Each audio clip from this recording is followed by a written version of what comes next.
Hi everyone, my name is Jennifer Estrada and today I am going to describe to you about aging related changes in the digestive system from chapter 17. Aging can have a drastic effect on the functions of the digestive system. Some of the changes that aging would do with the digestive system is, for instance, the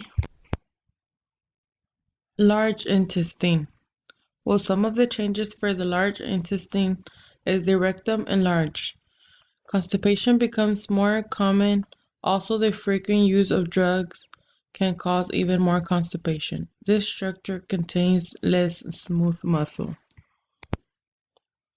Now we have the small intestine, which aging has a minor effect on the structure of the small intestine.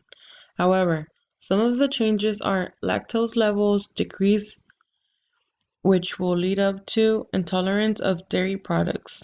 This structure becomes less efficient.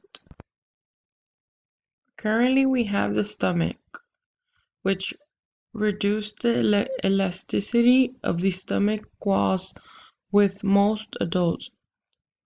This reduces the digestion of proteins and may result in chronic atrophic gastritis.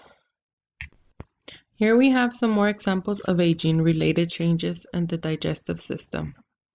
One of them is the reduced appetite due to the changes in hormone production. There is also an alteration in smell and taste. This is the end of this video. Thank you for watching.